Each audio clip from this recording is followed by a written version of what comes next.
All right, good morning, everybody. Are you able to hear me? All the attendees, please just raise your hand if you're able to hear me. Okay, fantastic. So welcome to the first Breakfast with Relog session on the topic realigning and optimizing distribution operations for COVID-19 now.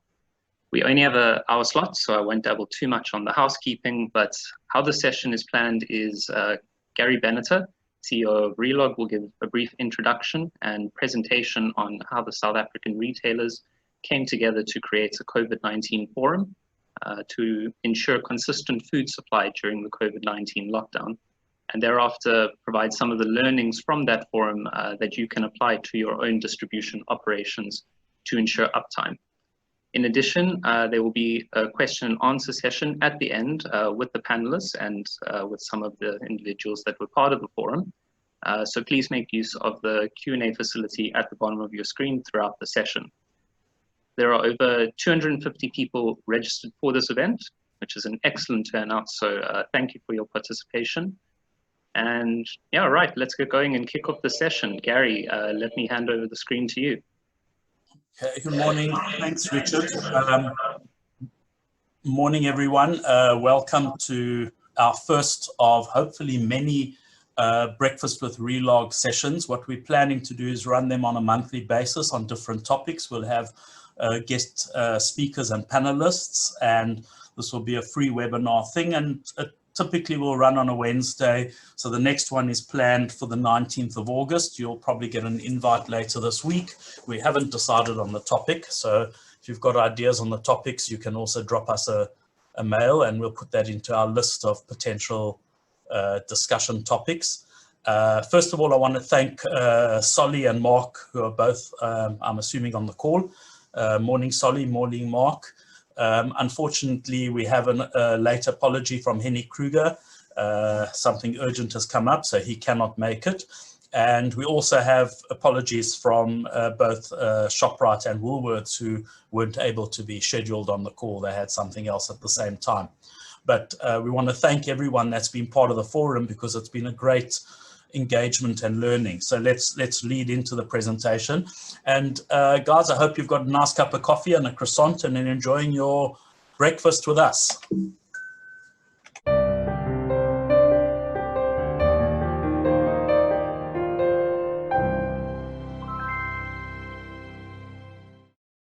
Just to jump in, I'm sure everyone knows who Relog are. What we do is we do strategy, we do operations, we do infrastructure development, and we implement solutions for our customers as part of an extension of their business. So what is the coronavirus? This has been around with us for now 6 to 7, 8 months as we're heading into July, the 7th month, and it was made public in December last year initially. And it's quite scary and how it's disrupted our lives, and we're all living with it, so I don't want to harp on it, and we all know about it. But let's drive into the timeline very quickly. The World Health Organization was notified of an unknown pneumonia case in China in December. In January, there was a public health emergency declared by the World Health. There was questions, is it similar to SARS, MERS, or bird flu? Will the whole world be affected? I think everyone was sitting and hoping and taking a large bite out of the history of SARS and MERS, and it didn't really affect the world too badly, and they expected this to be much the same. Then in January, started to see isolated infections out of China. Travel restrictions started to be implemented, and the world as a whole continued to function probably a bit like ostriches putting your head in the sand. Relog was still traveling, for example. We were going to Kenya. We were planning our Logimat tour to Germany in March, and life was carrying on as normal. Then came February.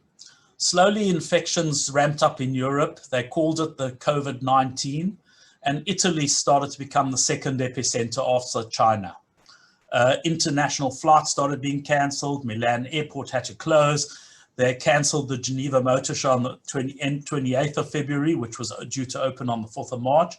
And we suddenly were starting to question our Logimat show. And we said, well, it's probably going to go on. Let's get some masks. Let's get sanitizers. We had to change some of our bookings that people wouldn't share rooms. And we started to think of contingency plans. So it started to ramp up very quickly. The infection rates ran rapidly. By the 4th of March, we cancelled our Logimat tour. On the 5th of March, Logimat cancelled the exhibition. The minister confirmed that we had our first case on the 5th of March. The World Health Organization characterized COVID-19 as a pandemic on the 11th of March. And the first address by the South African president was on the Sunday, the 15th. And the second address, which brought us into lockdown, was on Sunday, the 23rd. This was so that we could prepare hospital infrastructure and resources for the imminent outbreak. And our lockdown began on the 26th of March. We all know about that and we lived through it. The next thing, there was a curfew, there was interprovincial travel ban, there was international travel was stopped. Only essential services could trade or operated. So really effectively all we had was grocery and pharmaceutical retail allowed. There was limited e-commerce only in those two fields. There was no apparel, electronics, or any of the other things listed below. It was literally like we were in prison. We could only leave our home to go for essential services, access health, collect social grants, and social distancing and hygiene protocols were enforced, and masks yet weren't dictated, but it was one of the strictest lockdown in the world. And if we think back to that about 115 days ago, it seems like a hell of a long time, but we all lived through this and have survived, most of us. I hope you're all well and healthy. And it was an interesting period. But where were we and what happened? There was a lot of uncertainty. There was a lot of rule confusion. And with respect, the government was trying to figure things out as they were doing. And some rules were really crazy and meant to frustrate people, and others were logical. There was also panic buying and a lot of queuing, which probably exacerbated a bit of contamination of people. There were business closures, job losses, havoc at harbors.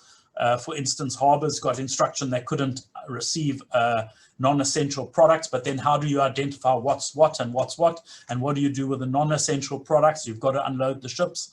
It became absolute chaos there.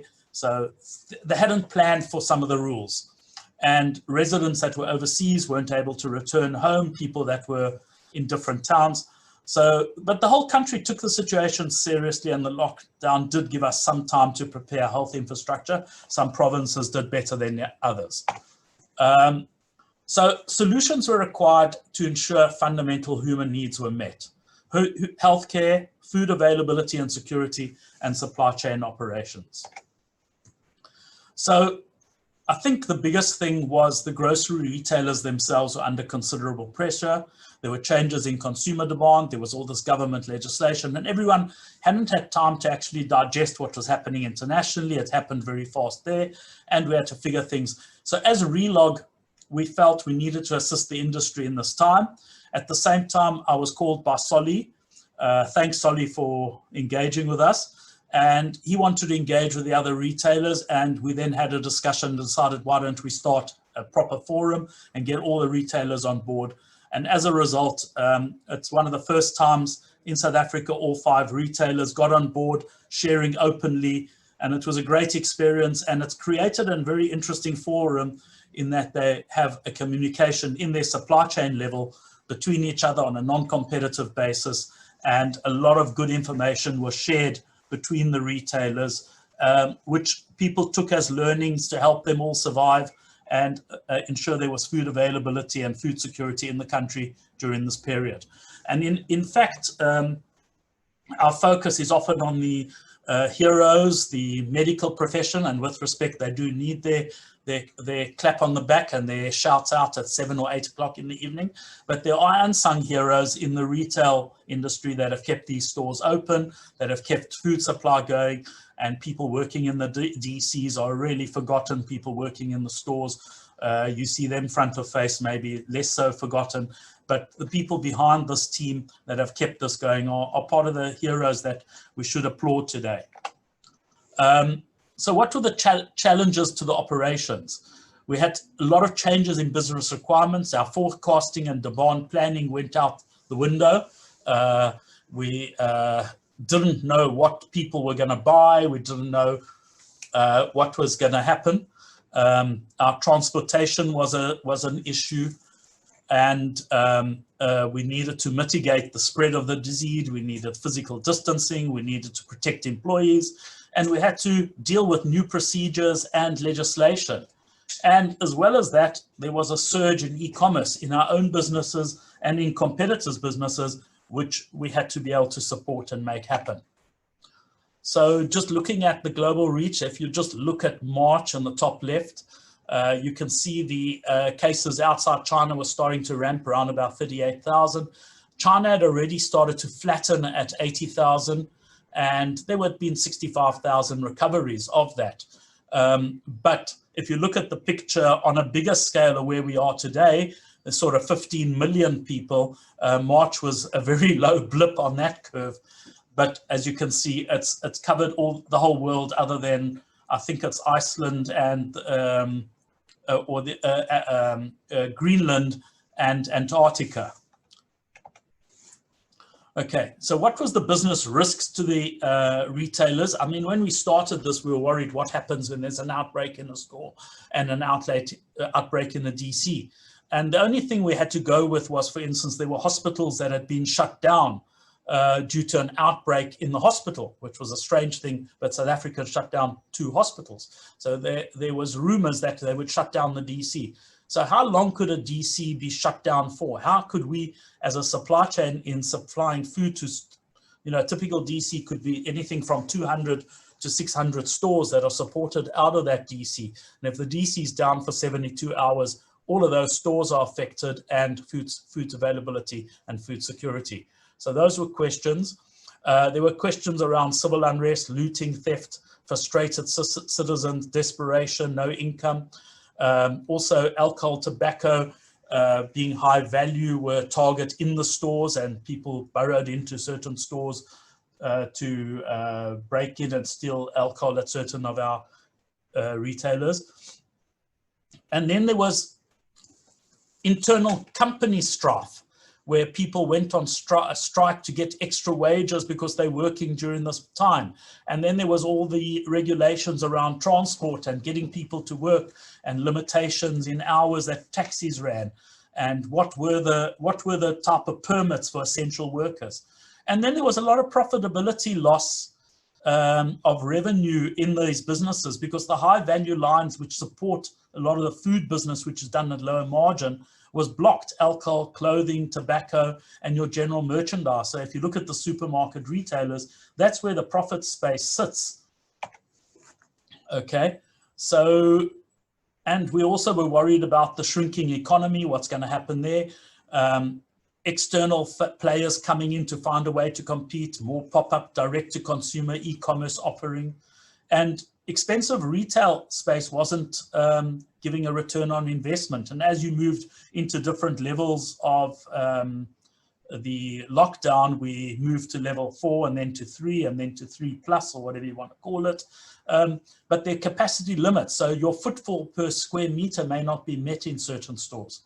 And then customers started wanting different products, and things like sanitizers, face masks are now fast movers, whereby they were like a very rare thing. I remember we were lucky when we bought our first face mask for our Logimat tour. We paid like 14 Rand for 5. Okay, and I bought 150 of them. Okay, so, and I think you're paying somewhere around about 15 Rand today for 1. So a 5-fold increase. There were different delivery channels. Hygiene and safety became a focus. And there was a lot of artificial peaks that were created by lockdowns and different periods and different legislation, which influenced queuing and congestion at store and our ability to run a service level in our supply chain to fill these stores. And Solly, and if you want to butt in on any of those issues, you're very welcome, and Mark as well. So please feel free, and you can switch on your camera so that people can see you. The forecasting and demand planning, what about supply and sourcing? We were imports suddenly became unreliable. In the clothing game, I mean, I think a lot of the clothing guys missed a season. Their stuff arrived too late for the season, and the stuff that they've got now has got to be stored till next year or discounted or sold off. And are people buying clothes and so on? So it's very important. And then our ports were congested, so there were further delays. And we had to map out what the complete supply chain is going to look like, suppliers and so on. And one of the things that we need to look at is, are we going to be going back to a near-shoring solution and reevaluate our supply chains and the cost? It's not only getting cheap supply from China, which is becoming less cheap, but we now need to look at lead times. We need to look at how much safety stock we have. We need to look at the reliability of that supply chain and the result of those supply chains in having markdowns and other items. So it changes our whole business environment and planning, and the criteria under which we made decisions previously were a result of this. I mean, if you look at, that's a very nice picture of Durban Harbour and looking very organized, but quite full. The other thing we found in transport, a lot of infection amongst drivers, because obviously, and then our cross-border regulations, because obviously we got stores and exports and imports going. So you couldn't go across a border and your driver had to go into quarantine. So you sent the truck up and the truck stood there for 14 days with everything rotting. So we had to get alternative drivers across a border. We had to pay for quarantines in different countries. A lot of administration and documentation and permits that had to be developed. We had to adjust schedules for curfew, and so all your delivery schedules and so on, which affected how your stores operate. And we spoke about the essential and non-essential. And then obviously liquor and tobacco has been an absolute nightmare because the rules have been changing all the time. And also the potential for theft. So security escorts on trucks, and all of these add a significant amount of cost to what's been happening. So there's been a lot of cost in the DCs.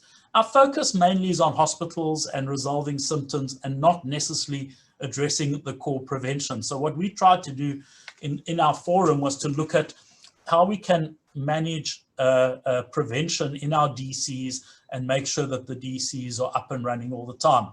Obviously the social distancing, the hygiene, the wearing masks, and we added in some of the cases face shields so that eyes are protected as well. You can only get the virus through three things. It's in your mouth, in your nose, or in your eyes. So if you've protected that, you've cut that down. And one of the big things is physical separation is actually an industrial engineering problem. And that's what we are as Relog, industrial engineers. We understand managing peaks, queuing, trying to balance operations, trying to get things. And we think about some of the government regulations which created congestion and queuing, you know, limited shopping hours, exercising in 3 hours. Obviously that created. And the other thing is trying to get the right information to people so that you can actually understand and move forward. When we looked at the DC, one of the big things was to break a DC into sections, avoid cross-contamination. So it's easier to decontaminate only one section and stop a section if a positive case, and therefore we don't have a whole DC down, and it's a limited number of hours that section needs to be down while you decontaminate. We implemented one-way traffic flows in DCs, and some of the stores have implemented that, similar to what you see at IKEA overseas. The plus of this is you probably will improve sales because you're forcing people to go down every aisle, and most people, when they go down an aisle, see things they don't want and buy opportunistically. So maybe that's a positive that comes out of it. Each section has its own shift time, and you've got to avoid queuing in and out of the facility and cross-contamination of different shifts. You also got to cut down on the traffic in your canteens, change room, pause areas, and by doing that, you're ensuring continuity of your business. And you've got time to sanitize the change rooms, the lockers, the canteen between shifts, so there's less contamination. So you may have multiple people in a shift, but they're in different groups, and each group has its own time. There's obviously, you've got all these facility checklists you need, the medical screening procedures for employer, the temperature checks, the daily questionnaires, your inductions, your visitor information register, your appointment letters, your washing and sanitizer station, your screens. All of these are expensive things to put in and affect your productivity and the time that people can actually be working. safe operating procedures, sanitizing protocols, a lot of signage, a lot of money was spent on signage, and you can see it, we see it on the stores, in the queues going up to the tills with stickers on the floor, but in the DCs as well, and we had to make sure that all of that was in place. We had to make sure our cleaning schedules were up. We had to do our reporting and putting clinics and sick bays, and all the DCs today and the retailers have put in their own clinics and sick bays, and that's been a big help. And obviously understand the latest government regulations and policies and have those posted up in the DCs as part of there. The biggest thing is protecting employees, the sanitizing of the change room, bathrooms, canteens, the regular cleaning of surfaces. I mean, obviously security is a hotspot. What do we do with biometrics, searching and sign-in procedures? Obviously your security, we can't use breathalyzer testing anymore. And so suddenly the guys can, if you are serving alcohol, can start drinking on the job. We need to manage social distancing and congestion in our design of our process flow. And we need to educate to avoid stigmas. And really, the other thing that you've got an opportunity in the DC, and that we took, all of our guys took that very strongly, was communication with staff and union, that they became agents for change in the community. So it actually was a start of a process where the people in their workplace were educated and hopefully took those learnings back into the community to help contain the spread of the disease. There was thermal monitoring, all the PPE, and keeping work and home place separate was very important. Funerals seem to have been a big contributor to spread. So we added, like, have you attended a funeral to your questionnaire? The other thing was taxis and public transport. So we needed to understand where our risks of getting, I don't think we had a lot of community infection from the DC, but people arrived at work infected and hopefully through our screening process were stopped from going in, but often they actually went to work as during the period where they were not showing symptoms, and some spread probably could have occurred. More and more tests are now coming back positive in South Africa, and so if there's one positive, there's likely to be a lot of other positives in the group and team, but the level of asymptomatic cases is very high. So typically what's being tested in the world is really people with symptoms. If you don't have a symptom, you don't go for a test, but you won't know for between, you may never have a symptom, but you may know for the first 7 days, you often are asymptomatic, but you could be a spreader. But when we test in the DC, if we find it and we test the whole group in that team, we're finding that a lot of people are asymptomatic and being tested. So that's the only time we're picking up on asymptomatic tests. Other learnings, we put in strategies for backup staff for a full shift. Internationally, part of this process of our forum was Relog took on the role of actually trying to do a lot of international research. And for example, we found that Sainsbury's were putting up staff in hotels so that they were avoiding them going back and doing community spread if they did get infected, and keeping that staff separate. I don't know if you've watched with the Formula One guys, all the teams are in what they call a virtual bubble and they're not allowed to cross-contaminate. So we've done a backup shift that's possibly in a hotel or totally separate from the rest. We also had to look at private or arrange transport for our staff that's not on the public. We needed to put in CCTV or use our CCTV to enforce social distancing on the floor. We've put tape obviously everywhere to keep the 1.5 distance. We've accepted at some point you're going to have a positive case, and it's unlikely that the spread's in the DC, but you're going to have the positive case and you've got to deal with it. So we've had to review the staff medical aid policies to see they got coverage. We've continued to educate and speak about COVID-19 with staff and union. And really, the biggest thing is to make sure that people don't become complacent, because right now in South Africa, we're moving into the eye of the storm. It's going up everywhere. It seems to be flattening a bit, thank goodness, in the Western Cape. But in the rest of the world, most places are on a downward curve other than America and some countries that have had secondary flare-ups. But at the moment, because we've moved to a softer level 3 and 3+ or whatever you call it, advanced 3, people are becoming complacent, and so the spread is going up. So we need to make sure that people realize that it is quite serious, and we've had a couple of deaths, and we've had quite a few people infected even in the DCs and in our supply chain. So the other thing that was really important, work within the rules, make sure our operational uptime is right, and work with the Department of Labour and Health, and be strict on your house, your rules. I think that was one of Soli's sayings. Thanks, Soli. Let's summarize it. So we've had to reevaluate our forecasting and demand planning, look at the surge in e-commerce, because a lot of the e-commerce is serviced from the stores. ShopRite's got the 60/60, Pick n Pay's got bottles, the Woolworths online, Macro and all of these guys have online. So those things needed a lot of re-engineering because there was a major ramp up, sometimes 3 times, 4 times the volume. Typically online was used to be handled by what do we call it, the generation X and Y people. Today your granny's going online surfing.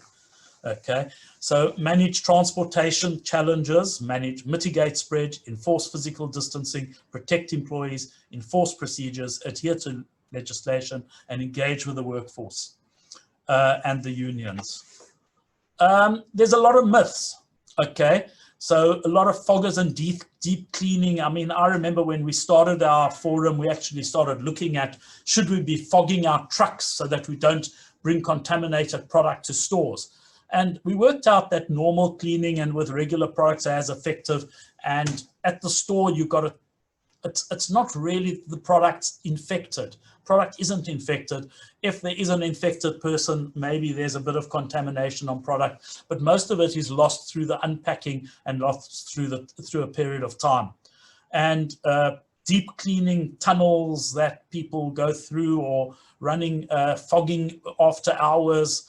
A lot of that was myths, and those things work in an operating theatre in a hospital when you sanitize before the next operation, but those things weren't really necessary in DCs and our supply chain.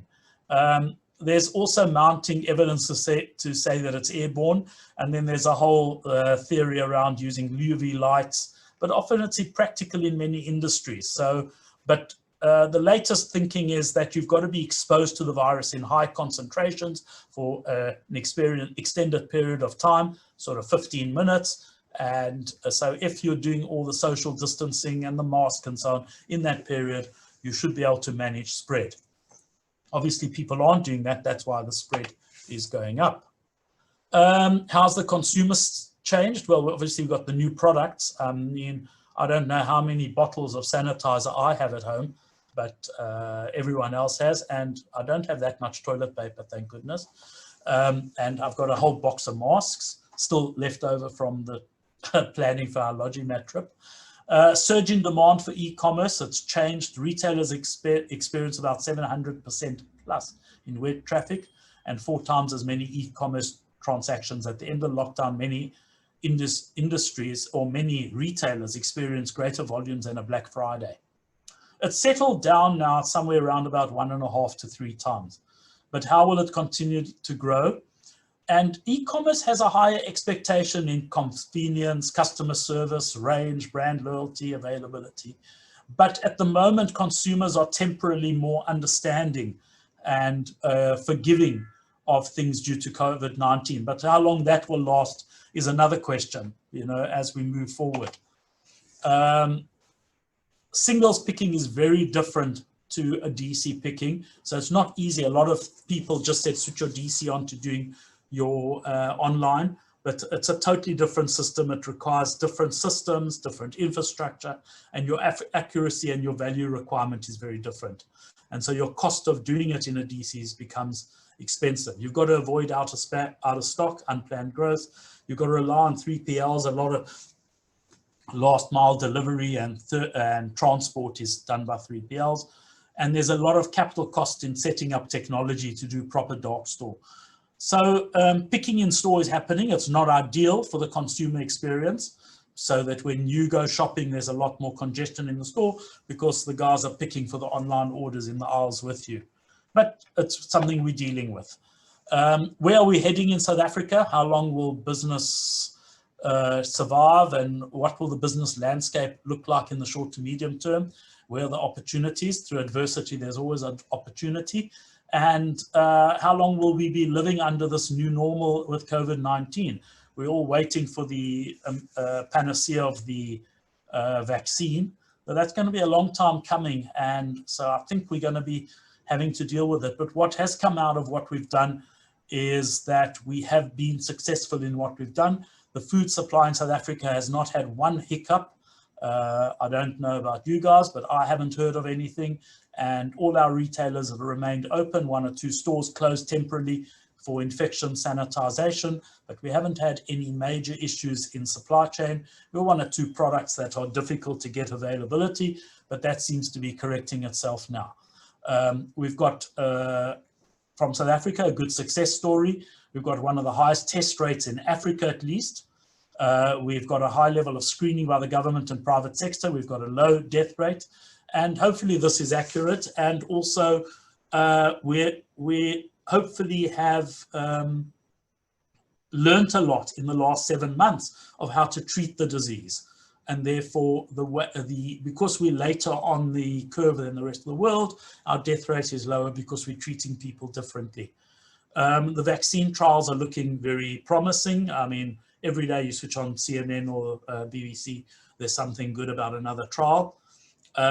There's still confusion surrounding certain laws, but in principle, the government's done a good job, but made us a little bit angry with them with illogical laws. And I think the disappointing thing is we're not using enough technology to manage congestion, queuing, tracking and tracing, and so on. We've got a lot of good tech in this country, and we could have apps on our phone that know where people are, that do appointment scheduling for going shopping, to balance the workload in the store, to balance the times that people go shopping. And I think a lot of clever stuff can be done and will be done over the next few months as we learn to live with the pandemic. One thing has remained consistent throughout the pandemic is South African optimism and the ability to overcome adversity. So I think that's important in who we are. And that was my presentation. My contact details are there. If you need to get hold of me, just drop us an email, give us a call. We're available. We also are considering running a more open forum for non-food retailers. If people think that's something that they'd like to engage on, please contact us and let's try set something up, because I think it's important. A lot of the other retailers came to the party late, only being able to open up under level 2 and level 3. So a lot of the learnings that we gave in the first 5 weeks and 9 weeks, I think can be shared and can help going forward. And thank you very much. And I think it's now up to us to open for questions. I see Solly's there, I see Mark's there. Morning, guys. Morning, Gary. Why am I not seeing the questions? Ah, there we go. Okay.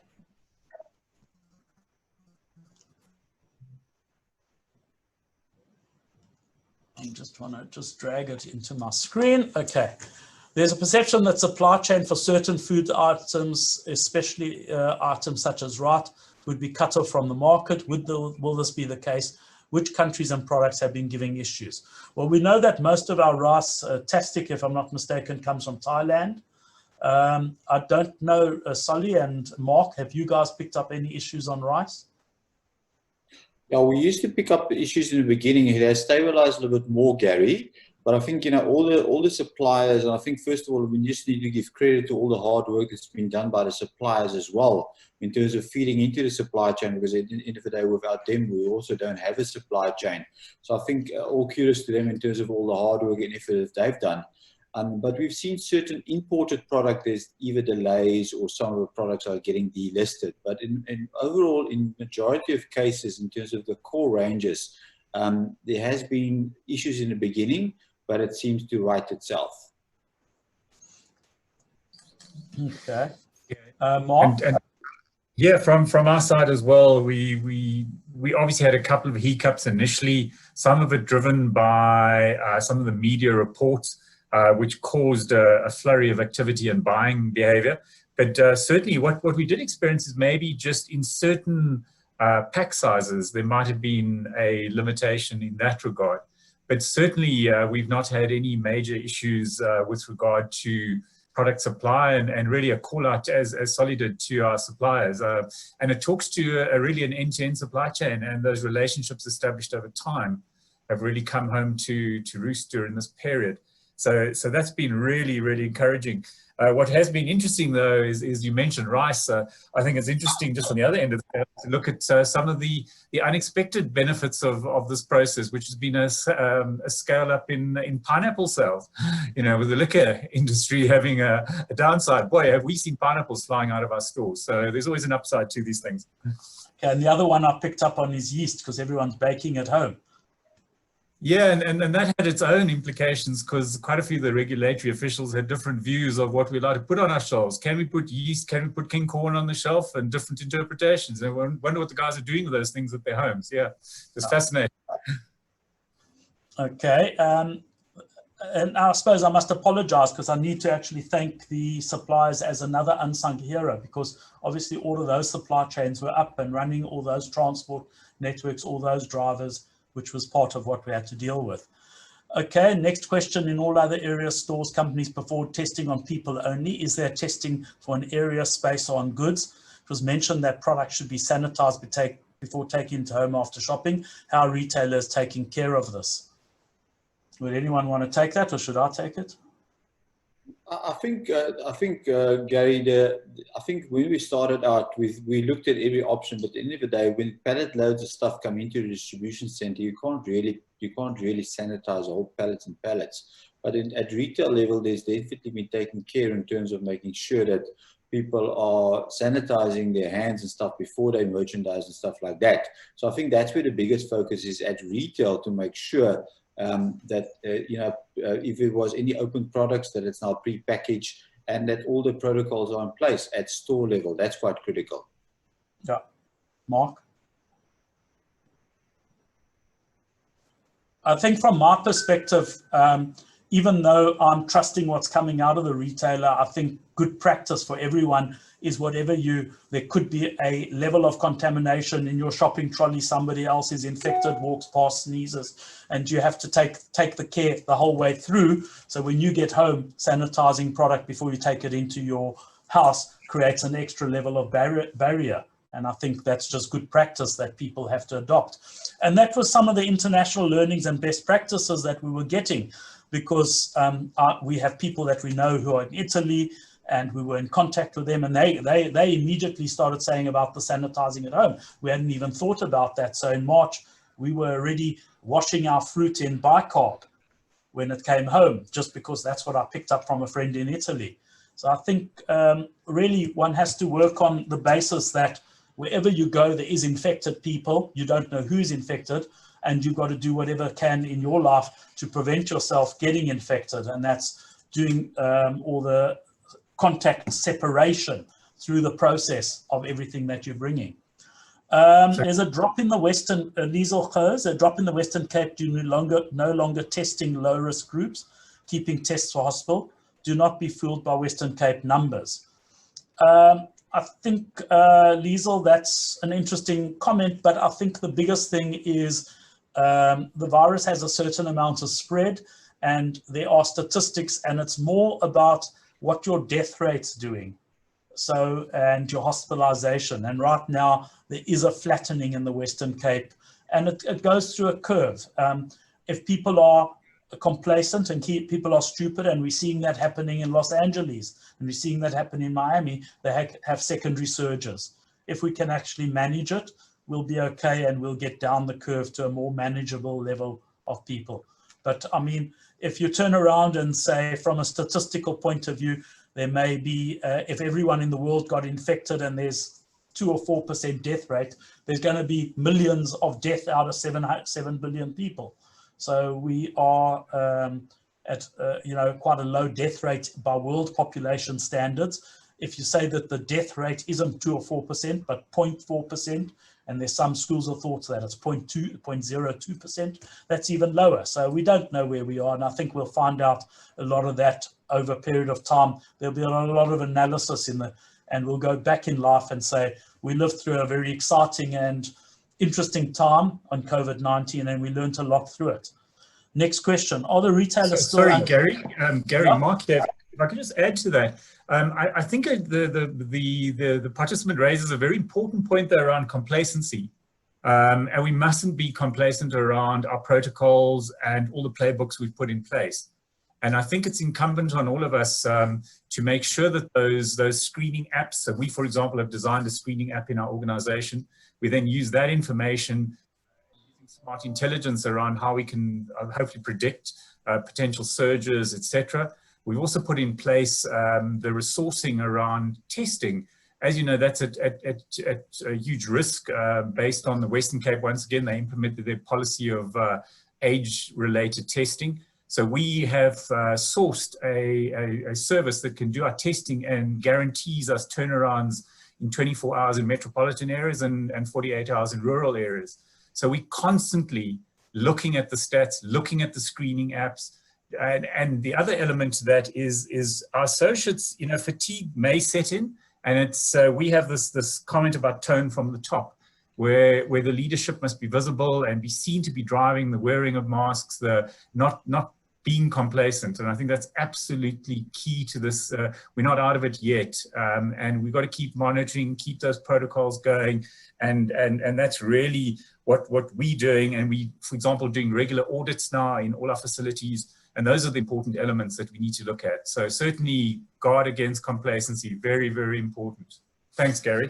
No, thanks, Mark. And I think just to add to that, I think a lot of our reliance is on government, and I must compliment the retailers and the team that we've had here, because it's actually been taken on themselves to take a social responsibility to make sure that we're doing the right thing in the community and actually helping in maintaining and containing the spread. Because you have our retailers themselves has a big access to the community. They employ a lot of people, a lot of shoppers go through their stores. And so if they're doing the right thing there, they're limiting spread in those environments at least. So well done to you guys, and thanks for that. I think that has helped us. Are retailers under e-commerce pressure? Is there something that we will see considerable system development and infrastructure, specifically in SA in the near future? I think we've got you on, Mark. Yes, so guys, I mean, obviously, yes, we've seen a huge spike in this regard. And we, for example, have sourced additional capacity in servicing our e-commerce customers. But yes, the customers are wanting immediate service and immediate delivery. And that certainly is dealing with that customer value proposition and servicing against that is a challenge for us all. We've also seen, unfortunately, COVID having an impact on certain logistics service providers that have not made it during this period. So your contingency plans need to account for not only the future, but dealing with current service providers that need to be able to service your needs as well. And thankfully, we've had our contingency plan included spreading the workload, as it were. And then, but yes, we're always trying to improve in that area and meet consumer demands. Correct. Solly, anything to add? Yeah, I think it certainly forced us to relook at our e-commerce strategy, and there's various projects that we're busy working with. The key is getting it as close as possible to our retailers at the end of the day, because they're in the center of our communities, that they're able to drive those e-commerce incentives and giving them the right tools to actually do it in a cost-effective and speedy manner. I think just from our point of view as a consultant, anything that you do in supply chain is based on scale. And as the e-commerce ramps up and we get more volume through e-commerce, we can sort of justify more technology and more solutions in a better way. And so there'll be a balance of that coming through as we start to get good data on what the percentage of our business is in e-commerce. And this has been nice in there's been a very quick ramp up. and hopefully it's sustainable at that level, because when you're developing e-commerce, it's very difficult because there's quite a strong growth on it, and how much do you invest for the future at which point, because it becomes a very variable model that you're developing.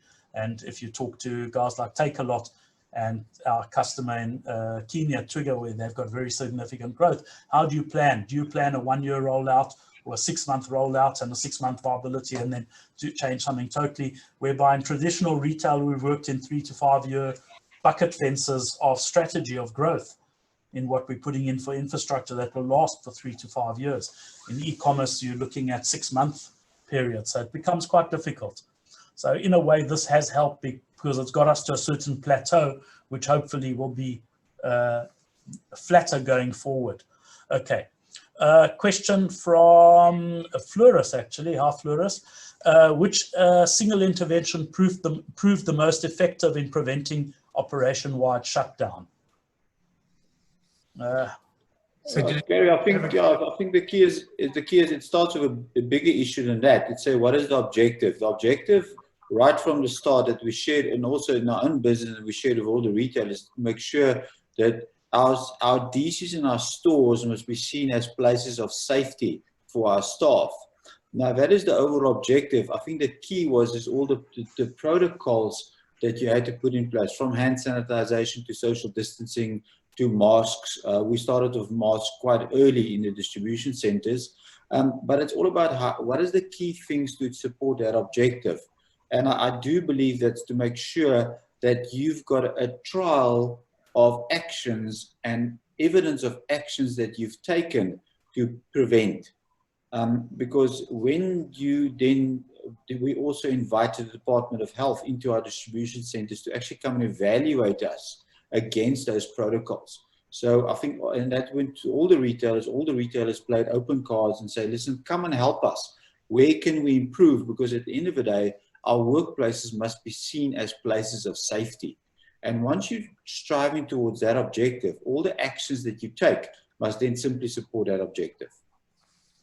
Yeah, and sorry, just in support of that, I mean, obviously the tone from the top I mentioned, and in absolute support of what Solly's saying, associate and customer protection is vital. And one of the things that we did right up front was establish the CMT, or crisis management team.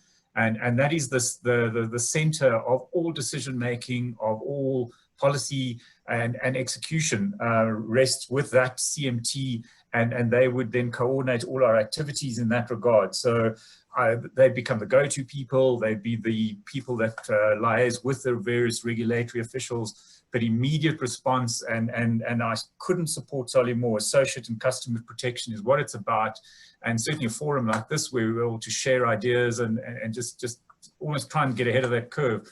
It was really absolutely key. But in our instance, establishing that CMT, getting the playbook and the protocols established up front was the most important thing. You know, if I can just add, I think our very first forum meeting, we discussed putting masks in, and that was a week into the level 5 lockdown. And, you know, masks weren't even a prerequisite, but the beauty of it was that I think Woolworths were having masks made, and they offered it to all the other retailers. And so that was part of the sharing. I mean, it was, I don't know if they took it up, but it was part of the sharing. What is the biggest contributor to productivity, potential loss of productivity? Yeah, to our mind, I mean, team engagement drivers were absolutely key within Massmart. And you've mentioned the absolute heroes being our frontline staff, and we include DC stores in all of those. Aligned with that is of course, the associate, or as we call the employees associates or employees protection. Rotation and rest, vitally important. You know, we're in a 5-day game, it's not a 2020 here. So it's absolutely important we look at that. We've also looked at our HR policies, where not only did we have a very definitive policy around people with comorbidities, but also we looked at people that were all our pregnant associates. We also provided Imbilo, which is an employee relations conduit for people that are experiencing stress. And then on the other hand, you also do things that you have to constantly communicate with our team. So I mentioned complacency earlier on. We're all talking about work from home. That has its own challenges. On a lighter side, we had to put out certain notes to people. Now remember, if your camera's on, sitting in your negligee doesn't on a Zoom meeting. But some interesting times, and you've seen some of the Facebook posts about how children have just impacted people's ability to engage. But really, from a productivity point of view, it's team engagement, being very visible to people, and making sure that you are engaging with your associates and you're listening and being visible and accessible to them. I can only support what Mark is saying. On our side, we also had a planning model that we shared with the retailers to say what happens at a 5, 10, 15% infection rate amongst, I'm talking specifically in our distribution center and amongst management, and what are the preventative steps that we need to start putting into place. And one of the key things is to make sure there's absolutely a watertight differential between the various shifts, that they, even from a security and a cleaning perspective, that you are linked to this one shift and you can't have any interaction with any other shifts. That was quite critical. And then the normal, as Marcus said, the normal communication, making sure that we lead from the front. At the end of the day, as the leaders, we must show the example in everything, and then just drive the protocols forward. That was the key, and improve it at the same time as well. Okay. I see we've got about 31 questions running. We've got about 7 or 8 minutes left on our time, unless we want to carry on. I don't know about Mark and Solly's availability. We can go a little bit longer from my side, Gary. I'm available for another 10 or 15 minutes. Okay, yeah, and Mark? Another 10 we can do. Okay, perfect. Let's try to pick up on some of the important questions that relate to supply chains. Here's a nice one. Did the retailers experience an increase in perishable stock losses at the DC and or store level? And if so, what was done with the expired stock?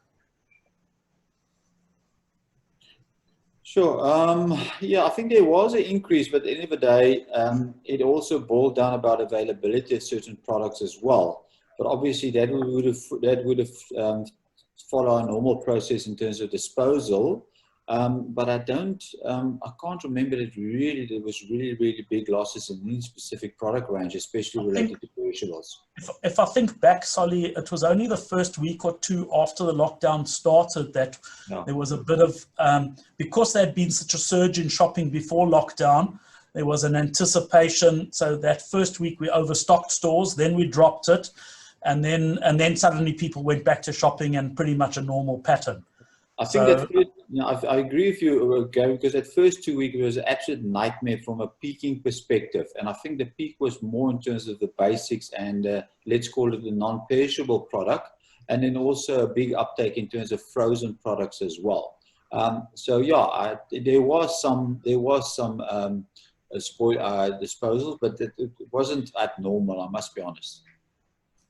Another nice... Gary, just I mean, we certainly didn't experience a huge loss in that regard, but what we also did was, and this is where our corporate affairs team came into to play as well, if we did see a situation where we could donate some of that stock to charities, we were very active in that regard.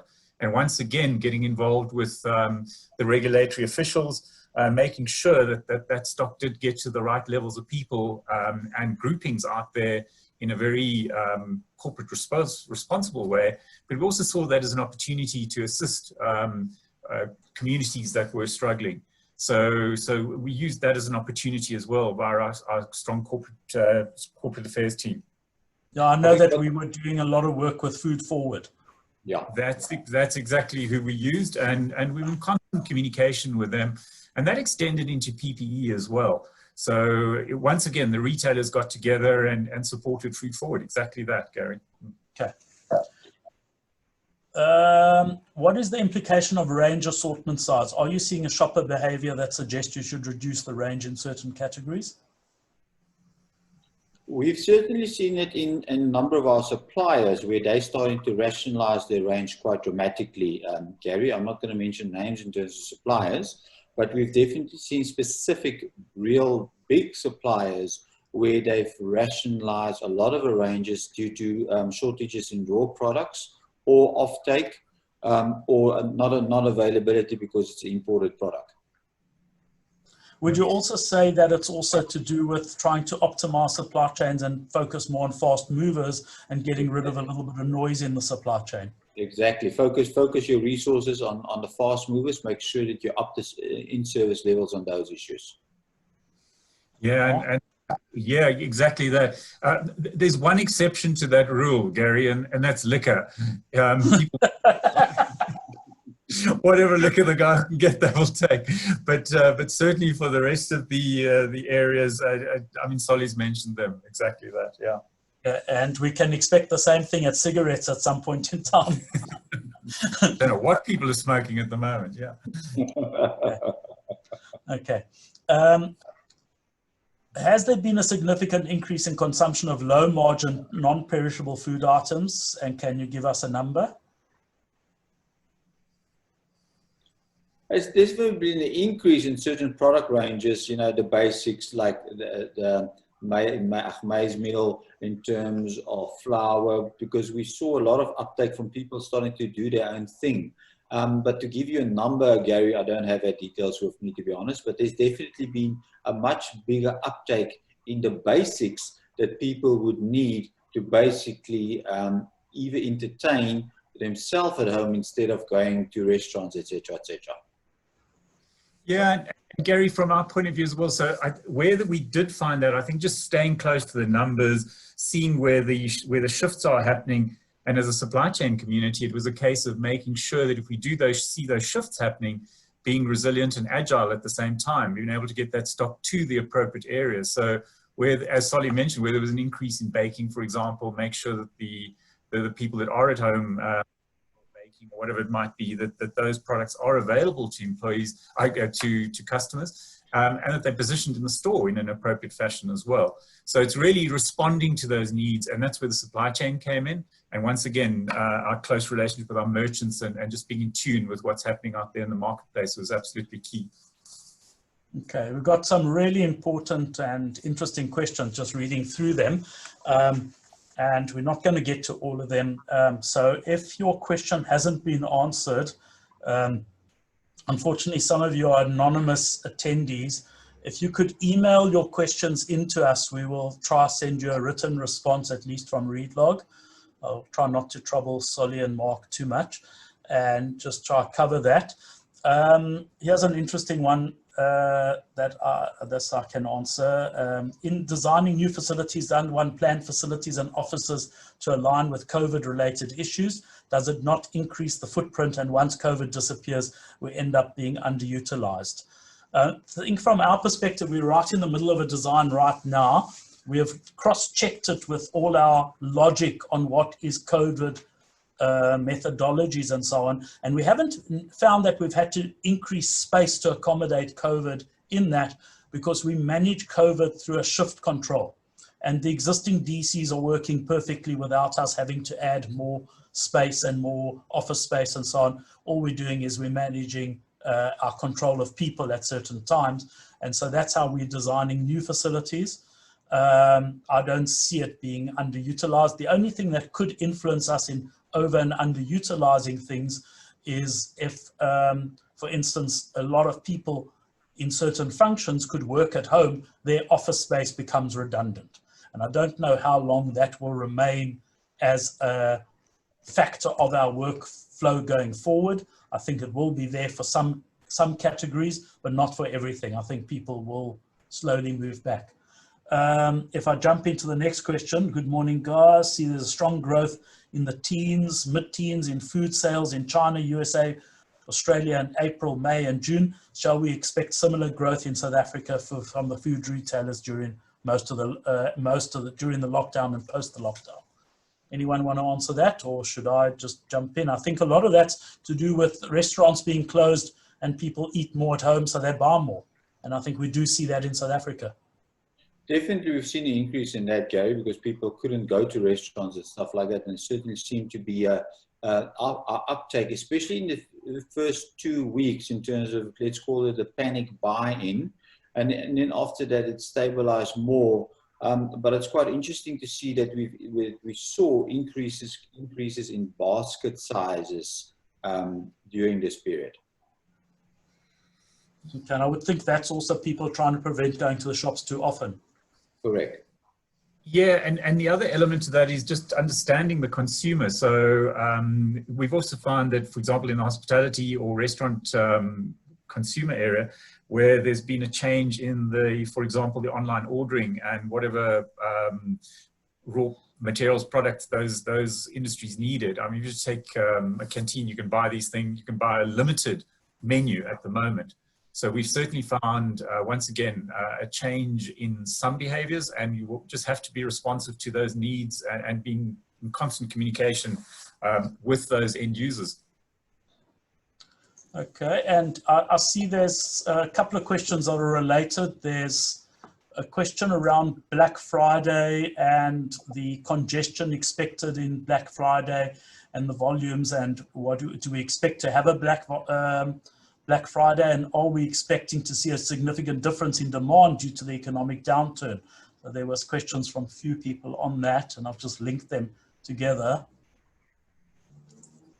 Yeah, so let me have a It's a long way away from Black Friday, isn't it? So. Yes, but guys, I think obviously, so part of what we've done in our organization is really very much, you obviously respond to the immediate needs in terms of the CMTs establishing, but the standard business processes and strategies and action plans are still in place. So the promotional cycles, the elements that we've become known for, we will certainly be looking at. If I take, for example, the liquor store opening, what happened in that regard was we looked at best practice around the world. We looked at what went wrong, for example, in the Indian example, when they opened up their marketplace. And we learned from that. And we had a really smooth opening of the liquor industry when it was open. You know, it wasn't, we didn't see any of the mayhem that was kind of associated with a lot of other international markets. So we certainly are learning from those experiences. And we're certainly ready for those big promos coming through, the Black Fridays, etc. And if anything, it's going to make us more galvanized and more focused around being able to deliver during those requirements and promotional periods. Yeah, I can just echo what Mark is and at the end of the day, the planning for the promotions, etc., will follow normal process. Obviously, there will be adjustments as we get closer to certain key events. And yeah, it'll just be managed by the marketing department in that specific areas. I see a question from Catherine. Hi, morning, Catherine. How are you? You mentioned sparks and changes in buying habits and the resulting frustration of demand planning. Do you think we'll go back in time to the same buying patterns as before post-virus? Solly? hard to say. I think it's a difficult one to say. I think we're definitely seeing. It's difficult to say. You know, let's say this. You know, it depends on what comes out of COVID. You know, is it going to be another few months of us? If it's going to be another few years of us, and I think that'll also determine in terms of demand patterns. I think it's a very difficult call to make. But I mean, if you just look at how the demand patterns has changed, and I do believe that if your supply chain was too thin in terms of what the stock that you had within that demand, the total supply chain, it actually caused a lot of problems where as compared to it was more reserve stock across the supply chain. And I think it's asking fundamental questions about, you know, how lean must your supply chain actually be in terms of stock points. Yeah, exactly. I mean, just from our replenishment learnings, I think firstly, of course, we've had to change. We've had to line epidemic kind of categories, and when I talk about that, it's kind of the PPE, etc. And it's important that we measure those in stocks on a regular basis and are responsive. Then you also got to look at issues of full rate mitigation, and in that regard, I think it's imperative that you have great relationships with your partners and that you're ready for any changes. You're also leveraging global suppliers, which is vitally important. And then, of course, expanding transportation services. So those are all the elements we'd look at to mitigate those full rate issues should they exist. Yeah, that's our views. Guys, the questions that are still open are rising nicely. I think we're going to have to get them emailed to us. We're running to the end of our time. And I really want to thank everyone that joined in on our webinar, and I hope you enjoyed Breakfast with Relog. And I really want to thank Solly and Mark for being a contributor and making the time, and also for the whole team that's been part of our retail forum. I think we as Relog have learned a lot. I think each of the retailers in the forum have learned from each other. And I think together we've grown as an industry that can actually support South Africa. So I think I need to pull it to a close. People are going to be running out. I am available if you want to drop us an email. You've got my email address is gary@relog.co.za. Send stuff through me. I will contact Mark and Solly themselves. Let's not snow them under. They've got busy jobs to keep the food flowing to their stores. Gary, if I can just make a final comment, I really just want to give recognition to Massmart, Pick n Pay, Shoprite and Woolworths for the willingness and the way in which they were willing to share issue of mutual interest in a very transparent and very supportive manner. So I need to give credit to all of those that was involved, and as well as you for coordinating it and ensuring that we can actually talk to each other and actually learn from each other. So thank you very much for that. Thanks, Solly. And I agree. I reinforce that. Sentiment shared. Thanks, Solly. Thanks, Mark. Thanks, guys. Thanks, everyone. Hopefully you've enjoyed your breakfast. Cheers. Cheers, everyone.